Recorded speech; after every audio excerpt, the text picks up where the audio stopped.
కొడంగల్ నియోజకవర్గంలో ఏర్పాటవుతున్నటువంటి industrial park కోసం ఎంతమంది రైతులైతే మరి భూమి ఇచ్చి సహకరించినందుకు వారికి ప్రభుత్వం తరఫున మరి వాళ్లకు ఎకరానికి 150 గజాల ప్లాటు బ్రహ్మాండంగా మరి లేఅవుట్ తయారు చేసి అన్ని వసతులతో ఏర్పాటు చేసి మరి వారికి ల్యాండ్ పోయినందుకు డబ్బులతో పాటు ఈ ప్లాట్లు కూడా ఇవ్వడం జరిగింది. ఈ కార్యక్రమానికి ముఖ్య అతిథి మరి జిల్లా కలెక్టర్ గారు, మరి జిల్లా ఎస్పీ గారు, అడిషనల్ కలెక్టర్, మరి ఆర్డీఓ గారు, మరి ఇతర అధికారులందరికీ పేరు పేరున నా యొక్క హృదయపూర్వక నమస్కారాలు. మిత్రులారా, ఈరోజు మీరు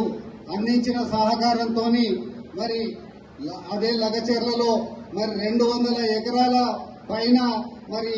ఎడ్యుకేషనల్ హబ్ తయారు చేసి అక్కడ ఇంజనీరింగ్ కాలేజ్ కానీ, మెడికల్ కాలేజ్ కానీ, మరి అనేక విద్యా సంస్థలను మరి ఏర్పాటు చేసి మరి మీకోసం, రేపటి తరాల కోసం మరి మీ ముఖ్యమంత్రి గారు అహర్నిశలు మరి శ్రమిస్తూ ఎంత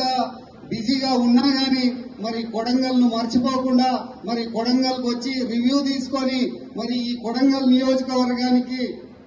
మరి రాష్ట్రంలోనే ఒక గుర్తింపు రావాలనే ఉద్దేశంతో మరి ఏ అవసరాలు ఉన్నాయి, మరి రోడ్లు కానీ, కరెంటు కానీ, ఏ అవసరం ఉన్నా కానీ ప్రతి అవసరాన్ని తానే గమనించి మరి అధికారులందరినీ కోఆర్డినేట్ చేసుకొని మరి ప్రతి అవసరాన్ని తీర్చడానికి మరి నెలకొకసారి, నెలకు 2 సార్లు మరి నియోజకవర్గానికి వచ్చి మరి రివ్యూ చేసుకుంటూ మరి ఈ కార్యక్రమాలన్నింటినీ కొనసాగిస్తూ మరి ఏ అవసరం ఉన్నా కానీ మరి ఈ 5 సంవత్సరాలలోనే మరి మీరు చేసుకోవాల్సిందిగా కోరుకుంటూ మరి ఇప్పుడు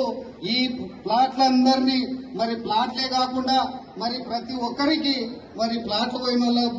భూములు పోయిన వాళ్ళందరికీ మరి ఎకరాకు మరి ప్రతి రైతుకు మరి 150 గజాలు ప్లాటుతో పాటు మరి ఇందిరమ్మ ఇల్లు కూడా ఇచ్చి ప్రభుత్వం మరి మీకు అందరికీ ఆదుకుంటుంది, సహకరిస్తుంది. కాబట్టి మీరందరూ మీ యొక్క అభిమాన నాయకుడు మీ ముఖ్యమంత్రి రేవంత్ రెడ్డి గారికి మీరు అందరూ మరి సహకరించి ఇదే విధంగా కొడంగల్ నియోజకవర్గాన్ని అభివృద్ధి చేసుకోవాల్సిందిగా కోరుకుంటూ నాకు ఈ అవకాశం ఇచ్చిన మీ అందరికీ ధన్యవాదాలు మిత్రులారా.